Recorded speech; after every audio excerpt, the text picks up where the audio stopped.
समझा ही नहीं। सदियों से आपकी आंखों पर पट्टी बांधकर एक झूठ प्रचारित किया गया कि गीता का ज्ञान श्री कृष्ण ने दिया था, परंतु सत्य इससे कहीं ज्यादा भयानक है। गीता का वो अनमोल शास्त्र जिसे आप पूजते हैं, वो स्वयं चीख चीख कर गवाही दे रहा है कि बोलने वाले श्री कृष्ण नहीं थे। उस समय श्री कृष्ण के शरीर में प्रेतवत प्रवेश करके यह ज्ञान काल ब्रह्म ने दिया था, वही काल जो सब कुछ नष्ट कर देता है। क्या यह सुनकर पैरों तले जमीन खिसक गई? क्या यकीन करना मुश्किल हो रहा है? तो आज तैयार हो जाइए, दूध का दूध और पानी का पानी होने वाला है। आंखों देखी और कानों सुनी बातों पर नहीं, शास्त्रों के पन्नों पर लिखे सबूतों पर बात होगी। देखिए, संत रामपाल जी महाराज द्वारा दिए गए ये ढेरों अकाट्य प्रमाण, ये रहा सबूत। पुणात्माओं, अभी तक आप जिससे भी बात करते हो कि श्री गीता जी का ज्ञान किसने बोला, तुरंत कह देते हैं, तपाक से कह देते हैं श्री कृष्ण जी ने बोला। इसमें कोई दो राय नहीं है।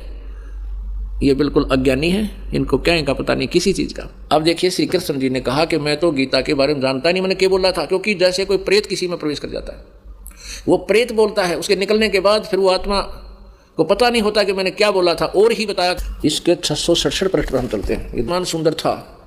पांडव नंदन अर्जुन श्री कृष्ण के साथ रहकर बहुत प्रसन्न थे। उन्होंने एक बार उस रमणीय सभा की ओर दृष्टि डालकर भगवान से ये वचन कहा, देवकी नंदन, जब युद्ध का अवसर उपस्थित था, उसमें मुझे आपके महात्म्य का ज्ञान और ईश्वरीय स्वरूप का दर्शन हुआ था। किंतु केशव, आपने स्नेहवश पहले मुझे जो ज्ञान का उपदेश किया था, वह सब इसमें बुद्धि के दोष से भूल गया है।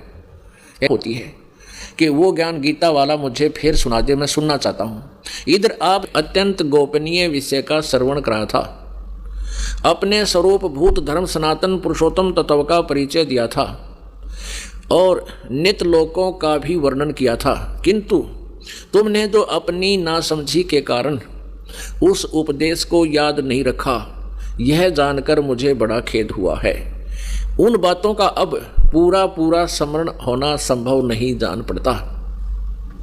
पांडव नंदन, निश्चय ही तुम बड़े श्रद्धाहीन हो, तुम्हारी बुद्धि अच्छी नहीं जान पड़ती। अब मेरे लिए उस उपदेश को ज्यों का त्यों दुहरा देना कठिन है, क्योंकि उस समय योग युक्त होकर मैंने परमात्म तत्व का वर्णन किया था।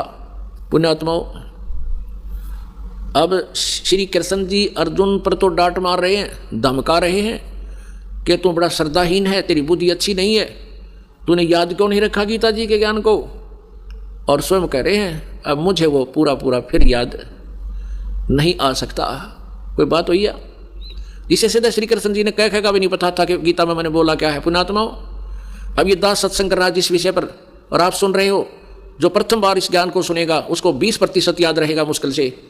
और मैं वक्ता हूँ, अपनी होश में बोल रहा हूँ, तो मुझसे कभी सुन लेना, उसी समय सुना दूंगा, क्योंकि मैं अपने होश में बोल रहा हूँ।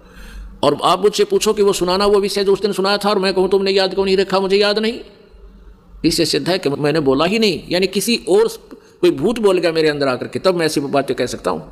तो ऐसे ही श्री कृष्ण जी में काल बोल रहा था। उन रहस्यों को जानने के लिए अवश्य सुनिए जगत गुरु तत्वदर्शी संत रामपाल जी महाराज के अमृत वचन।